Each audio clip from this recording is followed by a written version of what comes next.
All right. Howdy, howdy. My name is Dylan Orosz. I'm your friendly neighborhood writer here with another book pitch, this time for Wherever He May Swarm. So this is my second novel that I'm hoping to release here in the next few weeks, hopefully by the end of the month. And it is a sci-fi horror thriller novel and involves near future America. And I'm basically gonna read off my pitch here, and then I'm gonna kind of riff on the characters, the concept, some of the background behind this idea. So I have like a full just book intro pitch on my website, Thresholds of Transformation, and it's also a variation of it is on my author website, which is just dylanoros.com. And so I'm just going to read it off and then get going. So this is a pitch of my horror thriller sci-fi novel, Wherever He May Swarm, about a local man gaining control over America's insects and taking a road trip across Route 66. Wherever He May Swarm will be releasing by the end of November. Pitch, one sentence pitch, and this is what I used in queries whenever I was doing that. It actually is really helpful to query, even if you don't really want to or whatever, because it gets you to start structuring your book ideas in a very structured way and in the way that people want to see it, whether it's an agent or just you pitching it as an elevator pitch to someone. And one of the things that every query agent and publisher, indie publishers as well, if you're submitting your manuscript to a publisher, what is the one sentence pitch? My one sentence pitch for Wherever He May Swarm is: local man gains power over insects and goes on a road trip across Route 66. So stats, horror thriller, sci-fi, light sci-fi, and then I also have comedy as a genre that I'm entering here, because there's a level of absurdity to this story, and there's a level of black comedy. I can get into some of my influences here in a bit. Status: drafted, revised, edited, and then I'm going to be self-publishing it. I can also get into the editing process later. So title, Wherever He May Swarm. Form, it's a novel. It's about 450 pages, about 24,000 words. Genre, horror, thriller, sci-fi, as I've said. And then the target audience is adults. And I have for fans of Stephen King, Clive Barker, Paul Verhoeven, and David Cronenberg, those last two being filmmakers. Premise: a man down on his luck gains the ability to control insects. The FBI investigates. A young girl starts to have apocalyptic dreams. Chaos ensues, ... So you have three main characters. Here's a little snippet on each of them. So main characters: local man Nidus Nash is an ex-con and ex-trucker, displaced by AI and in despair at a personal tragedy. One day, fate chooses him. Nidus realizes that he can control the will of insects in masse. He decides to take a road trip across America, gathering confrontations and atrocities and some new friends along the way. Special Agent Evelyn Waters is a paranormal expert, and the FBI's best bet for the investigation into the bugman Nidus Nash.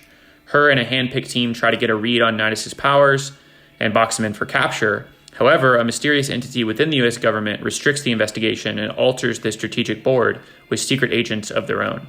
Evelyn must use every tactic available to understand Nidus and figure out what he truly wants before things escalate out of anyone's control.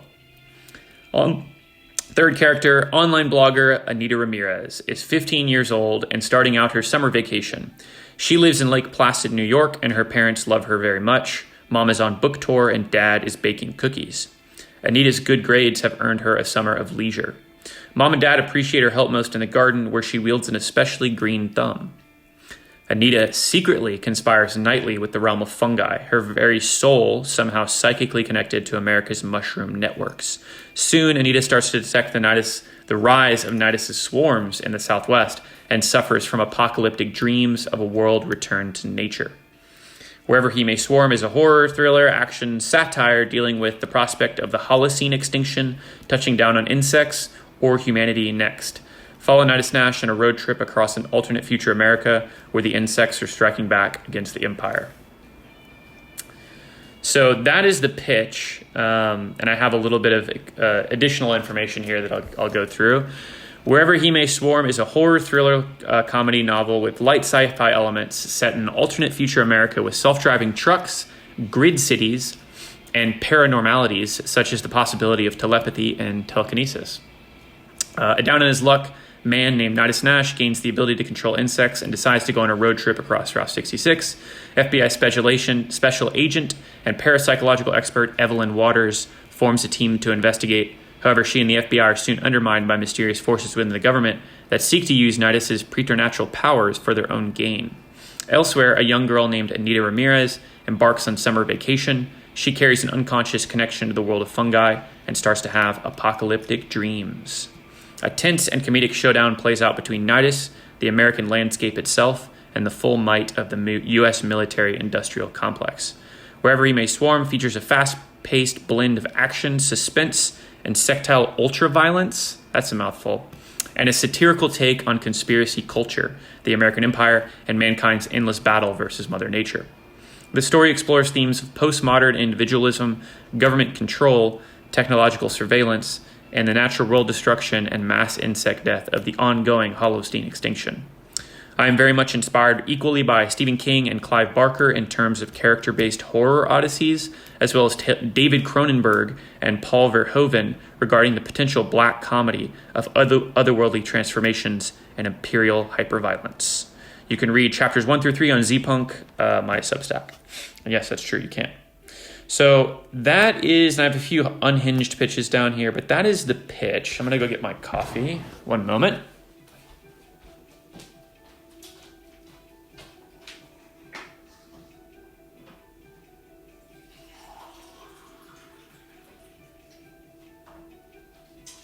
So that is the pitch for Wherever He May Swarm, as a variation, basically, of the query letter that I sent. I formed the pitch off of that. It's like, how do I sell this novel? What is this novel? So the origins of this idea go back to whenever I was writing Journeyers, my epic fantasy story. I had this idea after reading, I had read The Running Man years ago, a very good action-packed thriller type Stephen King novel that I think it's one of my favorite books, honestly, like my favorite genre, pulpy books that, like, the nature of that book, which is The Running Man. There's a movie coming out right now, so it's actually topical, by Edgar Wright, and it looks like it's going to be pretty good. Glenn Powell, fellow Texan, is the lead star. The Running Man is a book by Stephen King. It's like the near future, and it's like a dystopian world where, like, healthcare is bankrupting everyone, and this dad, he wants to get healthcare for his daughter, his wife. I actually don't remember in the book, but he can't afford it. So in the dystopian world that they're in, what you do to get money is you go on a game show. But there's like really high stakes, crazy game shows where you can like risk your life or risk like, you know, having a heart attack or like giving away organs and like just absolutely like dark, but really like pulpy, like fun ideas and like absurd social commentary. You can do all sorts of crazy social commentary with this idea of like game shows that honestly we're headed towards that with our current reality. So that's why it's so it resonates so much, as far as like healthcare bankrupting people for one, and then having like game shows where people have to demean and humiliate themselves. Like absolutely, we're already in that world to a certain degree. But The Running Man takes it a step further, and The Running Man, the big game show called The Running Man that the guy ends up going on for the big payout, is you basically you walk out your door one day and everyone in the world, everyone in the country can get paid for capturing you or killing you. And there's also agents that are sent by the game show to go and hunt you down. So basically you have to run across the country and try to figure out how to survive, how to escape, evade, fight back. All sorts of crazy things can happen, and it's kind of no holes barred. It's like Escape from New York style situation where like cities are war zones, everything's crazy. Really, really fun book, really great idea, and I kind of attribute the origin of Swarm to that because that book showed me you can basically have the whole book be this kind of ridiculous, like crazy scenario, and the whole book can be like a road trip, but not like, you know, road trip books and novels. This is like a dark road trip. So like a road trip book novel is kind of relaxing. It's kind of like, it's a coming of age, or it's like someone going and I'm gonna have to go visit my dad, or I have to go to a funeral across the country and I have to reunite with all these weird things, or like see the country, or do this and that. And like the stops along the way of like a road trip novel, the reason it excites me, the concept is you get to have all these little micro adventures or micro meetings or conversations or encounters along the way. So much so that like you forget about the destination and you're really there for the journey. It's a really good setup for a book. So I like, okay, I'm going to do that, but I'm going to make it like a crazy horror thriller scenario. And I don't really, okay, so I actually do remember, I was about to say, I don't remember the idea of like, okay, where did the insects come in? And I do remember this. It was from a Reddit post. Not to out myself as a Redditor. I'm actually not a Redditor. You may not believe me. I'm sounding defensive, but yeah, I used to get on Reddit in college to like waste time, but Reddit is pretty banal and very like petty, the culture. So that's why I'm like immediately defensive. I'm not a Redditor, but I remembered this Reddit post because this is the type of stuff that gets posted on Reddit. Like it was like a what if subreddit where it's like people ask crazy questions and then they're like, can experts help me answer like what would happen if this and this happened? And the idea was someone said, hey, if every insect in the world suddenly became hostile to humanity, like how quickly would we get wiped out? That was like kind of how the question is presented. It wasn't even like how can we survive or what will we do? It was like how quickly would we get like overtaken? And it produced a very like satisfying and like entertaining thread to go through because all these like entomologists here, all these people came in. And then people started chiming in with like jokes and like crazy scenarios of like bug attacks. And I remember reading through that in college. This was like years and years ago. And then, it's like basically all the answers were, we couldn't find a place that they couldn't reach us because bugs can get everywhere because they're small, obviously. And like the swarms would be like eating people and like doing all these things and like bursting out of toilets and like blowing up houses, termites taking down houses. Like you start to get into it and you're like, wow, that would be crazy. So fast forward to 2 summers ago, whenever I was writing Journeyers, and I was like, ooh, what if I did like a Running Man with a guy that just gains control of insects? And he goes on this like road trip where he has this like dark journey across America. And I'm like doing social comments and it's in the near future and it's an alternate future America. So I can make up all this technology, right? And make up these concepts. And speaking of which, I have a tweet I sent whenever I was like marketing the book earlier this year and for pitch events and stuff. Some of the alternate reality and near future developments that I theorize in my horror sci-fi novel, Wherever He May Swarm, partially about America as a land and nation. One, we have grid cities, high-tech smart cities with employee populations. I think of smart cities is already a thing that's being floated in the real world. I don't even know like the efficacy of that or like where it's actually coming from, but it is kind of like maybe that's where we're headed. Maybe it's going to be like totalitarian, who knows? But yeah, grid cities where I'm combining a smart city concept, but it's on like a grid, a functional like grid infrastructure. And like the employee populations, everybody works for the grid. Everybody works for the energy company there, and they're all helping like maintain it. I almost make it kind of like a cool idea. It's not supposed to be super dystopian, but other stuff in the world build is Route 66, which in America, so it's like Route 66. Okay, so you're doing this like nostalgia sentiment thing, where it's like Route 66 as we know it today for the uninitiated or anybody that's not American that doesn't know the lore of Route 66. It's called the Mother Road, and I get into some of the lore in the book about it, where it was like this vital, we were building roads across the country in like 1922, I think it was built, and it goes from Chicago area to Santa Monica, California, and it was this vital road for traveling the country. Logistically, it was important. And then now you fast forward to modern day, and it got decommissioned. I don't know, in maybe the 70s or 80s. I actually don't remember when it got decommissioned because I changed the history. But yeah, now it's become like kind of a ghost road, and it's like a nostalgia tourist thing where people go along to be like, oh, this is the old country and like nobody's here anymore. All these towns are dead. They're ghost towns. So it's almost like a somber reflection of old America now. But in my book, which is an alternate reality of America, and it's like a little bit in the future. I never define what year it is, but it's like the 2030s, 2040s, 2050s. Who knows? So it's not super far in the distance.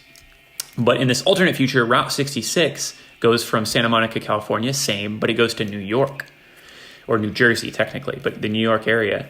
And it is still a vital piece of infrastructure that has become like a mega highway that goes through the country, and all this vital infrastructure is built around it. So I have another bullet point here.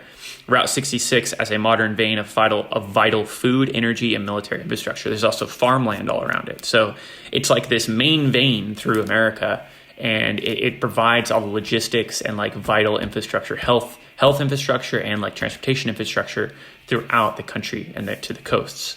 So Route 66 is not a ghost town marker. It is a vital piece of infrastructure in the story. So there's ongoing cartel wars with Mexico and renewed conflicts in the Middle East. There's a formation of the United States Police Department and various cop fortresses near large metro areas, which is based on an actual cop fortress that got built, I think, in Baltimore. There's like other ones too. There's artificial intelligence-powered mecha super soldiers. I mentioned that somewhat facetiously. There's not like an army of super soldiers. There is a android character that gets introduced midway through the novel as an antagonist to our hero. And a mysterious entity controls the U.S. intel agencies, and there's the extinction of insect populations due to disease, habitat destruction, and shifts in climate. So that's like a little bit of like reality down there where it's like, okay, that's in the story, but that's also in real life. So once I had the idea, I was like, all right, this is going to be a road trip. We have a character traveling across America, but it is a dark road trip because he has this power, almost like Magneto controlling metal. He can control insects or like make them like sweep across the room or sweep across a highway, like locusts or grasshoppers or ants, at his will and whim. He has a high level of, like, he would be like, if this character, you put this character in a Nidus Nash, and his name is worded that way on purpose because a lot of comic book characters have alliteration in their names because they make them more memorable. Matt Murdock, Peter Parker, Bruce Banner.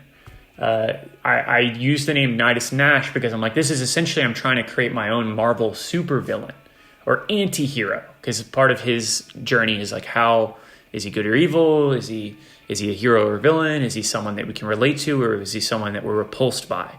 And Nidus as a character is someone who I wanted to make into an iconoclast, meaning he's someone that, you know, love him or hate him, you're looking at him and you're taking notice, and he has his own style, and he's confusing and contradictory, and is a character that I think I'm trying to model the average American in some ways, in the sense that the average American's political beliefs and ideology and their worldview and what they think is true about the world can be as chaotic as you can imagine. Like, people believe all sorts of things, and like, people are engaged in all sorts of contradictions, and that's very interesting. I'm both critiquing that, but I'm also fascinated by it, and I'm almost glorifying it. And clearly I am, because Nidus Nash is the character at the center of the novel. He is our main character, and his journey is very much one of, he's on his own path, and he's somewhat immune to the world around him in some ways. And a lot of the book is him responding to the threats that come after him. So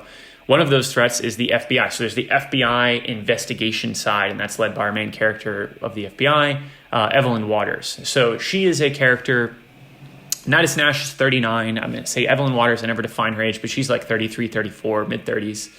And she's a somewhat veteran FBI investigator, been there for a while, in the paranormal. So I almost combine like Mulder and Scully into one character, because Evelyn is very calculating, logical, almost like robotic at times, as in like she does feel kind of like a cog in the machine, and she gets her own character arc, and things happen in the novel that affect her and change her outlook on things. But she's very much like a straight-laced character, almost like Scully, but then she deals in the paranormal, and she knows about telekinetic abilities, and she's dealt with these types of cases before.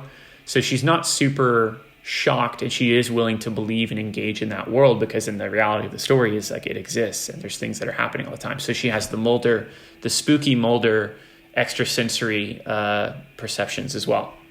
She herself is not a psychic in the story, to be clear. She does not have superpowers.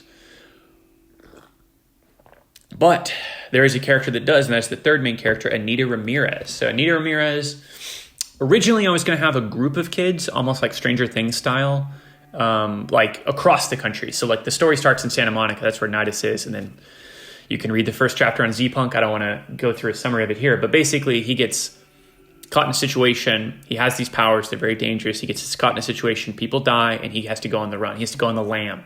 So he's like, I'm going to take a road trip across Route 66, and we start heading that way. And at the end of Route 66 is New York. So this character, Nita Ramirez, is in New York State. She lives in Lake Placid, New York. And I was originally going to have a group of kids, and they kind of Stranger Things their way and like start to learn about what's happening with Nidus across the country. And then they're like piecing together information. They have their own little thing, and then they get caught up in the FBI side. But it ultimately it gets condensed down into one character, Nita Ramirez, who does have superpowers. She has abilities, telekinetic abilities. I say these characters in this world are able to tap into the super spectrum, which is from Mothman Prophecies. John Keel uses this term to describe basically where UFO visions and the Mothman and these cryptid type scenarios where people see, paranormal stuff. There's a super spectrum that's like an interceding through our reality, and then stuff bleeds through sometimes, or people are able to perceive it. It's like cats can see ghosts. Well, they're seeing into the super spectrum. Or you saw a UFO. Well, that UFO doesn't exist in our reality. It came from another reality and then left. Or like you saw a vision or a ghost or a tulpa from another reality. These are all things, super spectrum, this type of language. If I'm losing you, this is somewhat of the realm that I work in. And this would be familiar to anyone that's ever watched the X-Files.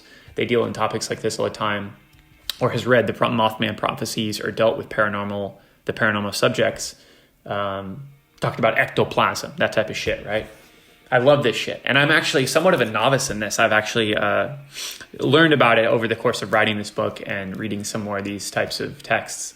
But Anita Ramirez is our third character, and she can access the super spectrum, but instead of having a connection and control over her subject, she has a connection and like an ability to observe it in a widespread way, but she doesn't have a lot of direct control over fungi.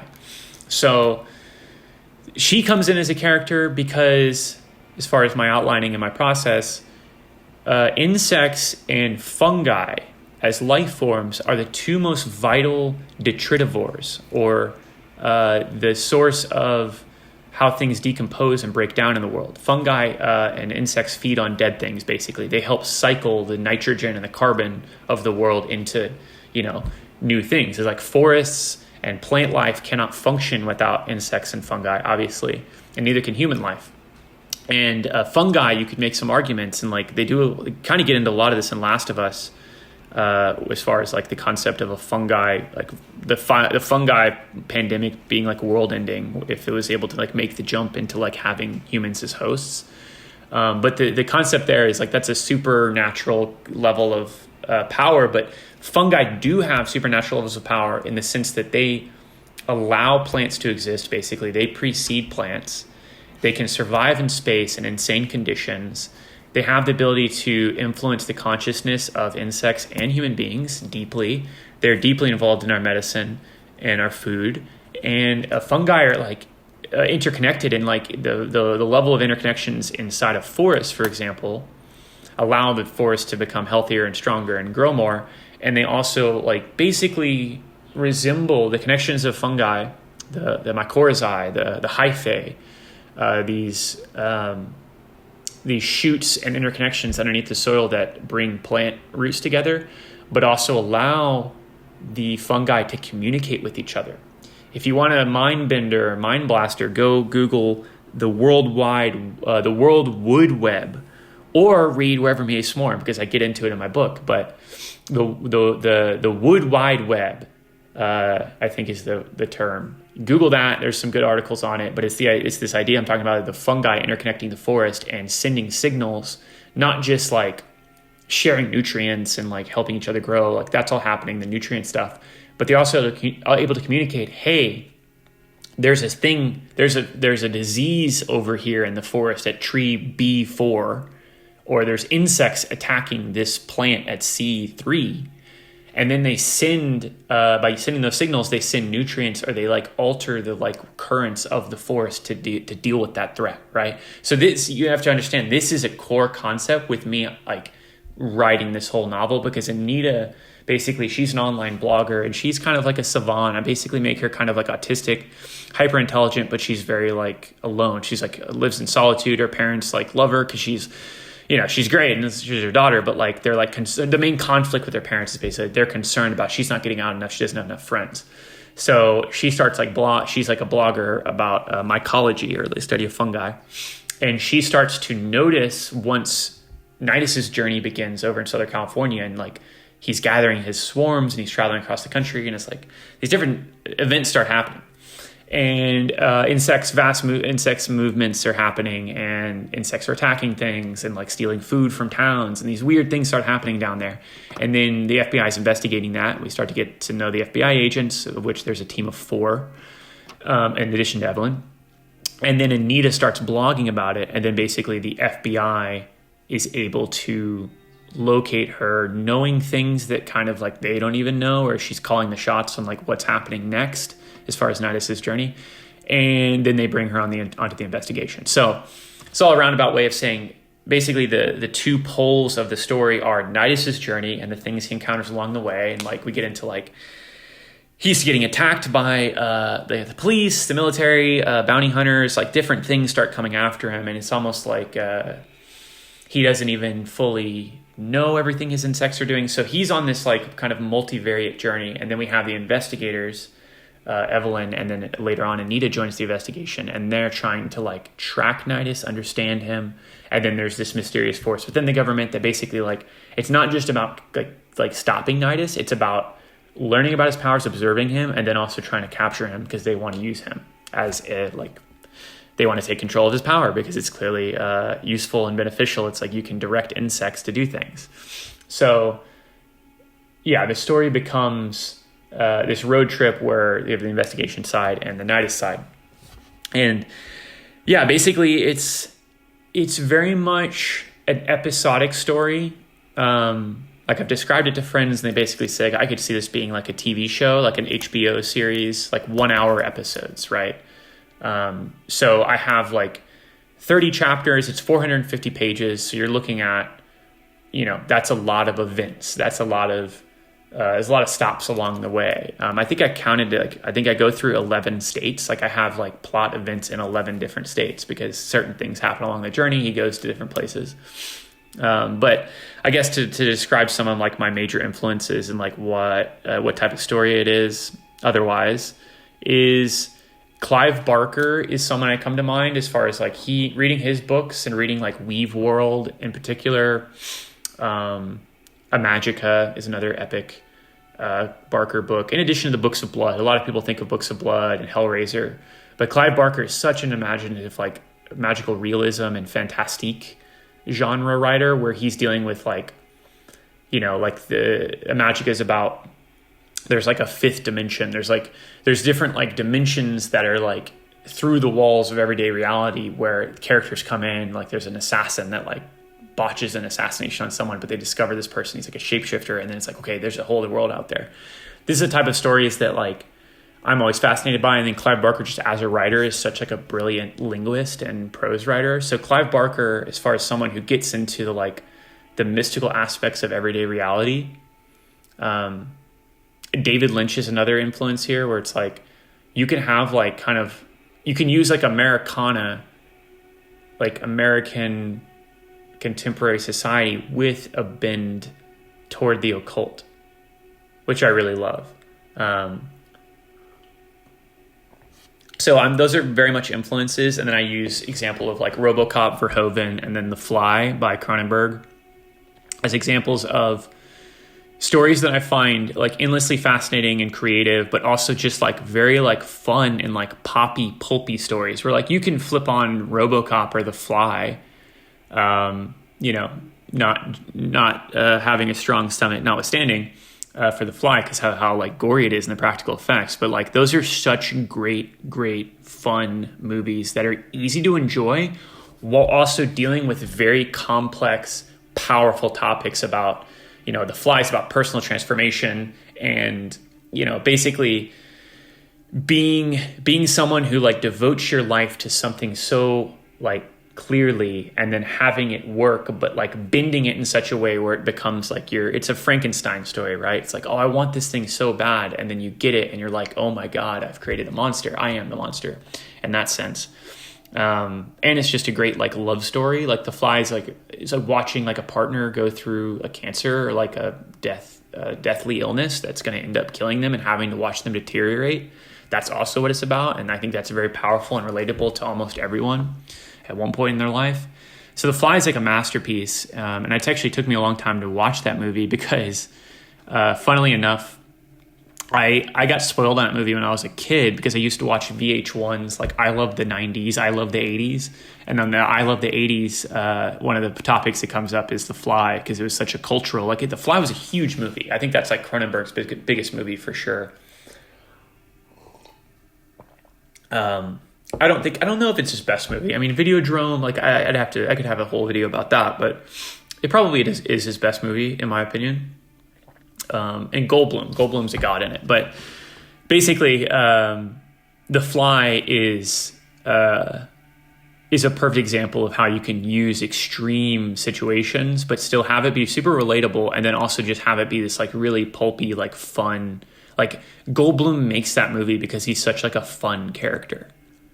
It's not like it's dealing with like the worst possible thing that could be happening. Like it's horrifying what happens to him, but he has such like natural charisma and like the ability to like put into words the absurdity of that situation in a really fun way. So I think The Fly is huge. And then RoboCop in the same way that RoboCop is a very deep story about like complex, like sociological and like political topics and like how, America is becoming a police state. Interestingly enough, like both of these filmmakers, Cronenberg's Canadian and Verhoeven is Dutch, I think, or Danish. I actually don't know. And they both understand America in fundamental ways. The American ambitious scientist, and then also in RoboCop, like how America is becoming like a police state and how the military and the police are like dictating culture in a way. And, the war on drugs, fighting crime, this type of stuff, like we started to glorify violence and how the advertising and the TV stuff in RoboCop is so brilliant and like builds out a whole satirical world that's like really cutting even today. Go watch RoboCop right now and tell me like that's not like we're living in that world. We are in RoboCop, right? Like Donald Trump being president means we're in RoboCop twice. So yeah, like Swarm is influenced by stuff in the sense that like I'm trying to write something that's very over the top, very testing the limits of like anything you can imagine as far as like realism and like the different stuff that I have happening with the bugs and like his level of control and like and just kind of like the ridiculousness of like, okay, what if there was like a Marvel villain? What if Magneto was on the loose and he was like the only superhero or supervillain and he's like traveling across the country? It's like, how do you deal with that? What kind of crazy shenanigans and scenarios would he encounter? Can you cook up with that? So Swarm is definitely something that I think people who enjoy any of those authors like Stephen King and Clive Barker, like horror Odyssey authors, and then stories like RoboCop and The Fly are other really big inspirations in the sense that I'm going for an absurd tone, anti-realism, but I'm trying to bring it home with some like social commentary and making a lot of like Kojima-esque predictions, not in the sense that I know I'm going to be right, but in the sense that Kojima likes to predict what's going to happen next with like culture and technology. And I'm doing a little bit of that with Wherever He May Swarm. I also have an AI character. So I know AI is like a big thing right now, and like the whole like, internet and like the collapse of the internet. And then also like the fact that American infrastructure is like falling apart and is like total shit compared to like Hong Kong or like China and like Japan and Europe, like they all have public transit, like really good train networks and like public transportation, and then just like generally more beautiful architecture. Not to say there's not beautiful architecture in America, because there is. Like Chicago is a great example of that. But just the state of American cities and the state of American infrastructure is something that like is disappointing and is a topic of public discussion now because of, you know, the way that our economy works versus the way that China works. We're always comparing one country or society to the other. And it's like, what's going on in places like China and Japan, especially as far as infrastructure, we're getting our asses kicked. I say this as an American. I say this as someone who like wants America to succeed and wants America to have a better society, better infrastructure, better technology. And this is all a digression now from Swarm. But the point is, I get into like, okay, I get into some imagining what if we had some really cool infrastructure? What if we had some, what if we invested in public infrastructure the way that some other countries do, or the way that America used to, which is another thing. I get into the history of America and the West and whatnot. Manifest Destiny and the West, as far as like Tombstone is a country, or is this town that is a ghost town in the story, which is not a ghost town in real life, but I turn it into a ghost town in the story, and Nidus goes there at one point. It's kind of like a horror scenario because he goes there at night. But yeah, like the infrastructure of America, American culture being kind of absurd and very like violent is part of the story as well, in the sense that like Nidus has been raised by like the TV and like watching movies. He like while he drives and like in his old job as a truck driver, he used to watch movies while he would like do overnight routes and whatnot. So he's watched like all the movies, and like he has a bunch of DVDs in his like cabin that he watches while he's driving, and like while kind of absurd things are happening around him. Some of the ways that I describe Nidus, I guess, is he's kind of like Homer Simpson, or almost like Mr. Magoo, in the sense that he's capable of all this insane destruction and violence. And a lot of it's like him retaliating against people trying to get at him or trying to kill him. And he has to like kind of like, there's backlash. But he doesn't start out violent. He becomes violent in response to things happening. But basically, sometimes things happen around him, or he gets saved by his insects and he doesn't even know it happened. So the power, there's also like, and I won't spoil too much of the plot and get into the full developments of things, but his power, in the similar way that Anita's power grows through the course of the novel, we learn more about it. Nidus's power is not fully understood to him. And he is learning about it. We are learning about it as he goes. And some things happen. He's not aware of it. So it's almost like the power of the insects is using him, in addition to him using it. These are some of the topics and things I get into the story. But yeah, I've been talking here for about 37 minutes. So I was thinking like, yeah, 30 to 40 minutes is a good stopping point, I think. But yeah, this is like a extended kind of reading off the pitch on my website and then kind of riffing on it from here.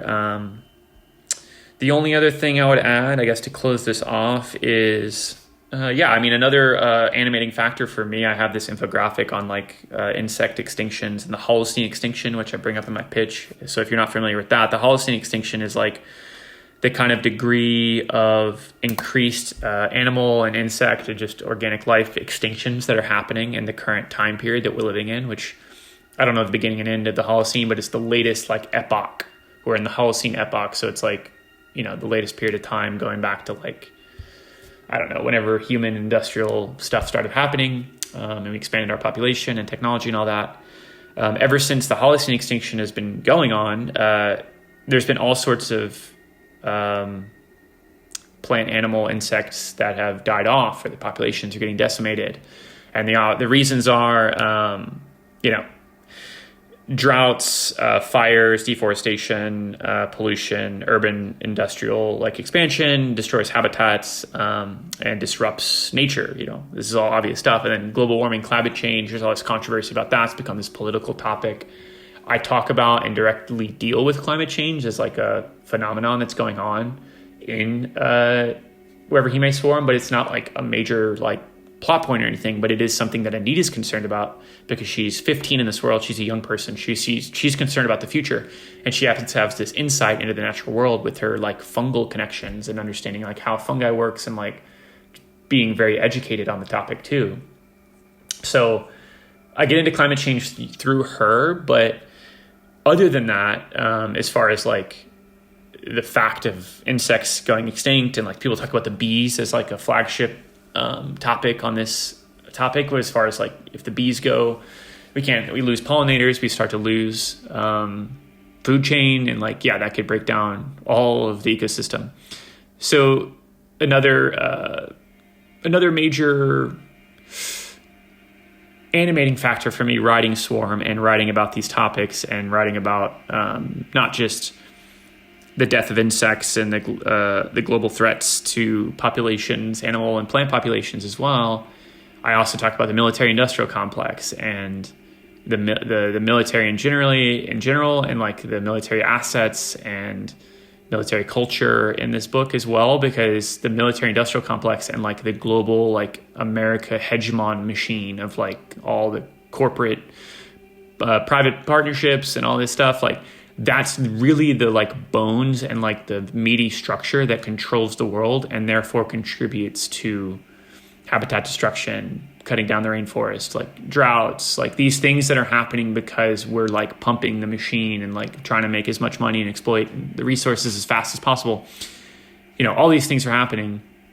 And an anti-capitalist tint to all this as well. It's like capitalism is the generating like force behind this endless growth phenomenon, and like these machines, and you talk about like carbon in the atmosphere and stuff. It's like, yeah, the military is one of the biggest contributors to that. And like we have, you know, all these military assets that are kind of the most important assets to the powers that be, because they make our position in the world. But they're also something that, you know, hey, if we had like half that many aircraft carriers, maybe we could have universal healthcare, or maybe we could have high-speed rail that travels from one end of the country to the next, or between major cities. And by the way, that would reduce traffic and also make the highways like, yeah, as enjoyable as they should be. But I digress. This is a good place to end it. This is a full pitch. I'm now at 42 minutes. Good stopping point. This is kind of like a quick pitch and then a long riff on wherever he may swarm, my horror thriller sci-fi book, coming soon to ebook stores, and I will likely have it in paperback as well through the self-publishing Draft to Digital. So yeah, this is Dylan Orosz, a horror sci-fi fantasy author, signing off. Please buy Wherever He May Swarm in stores soon.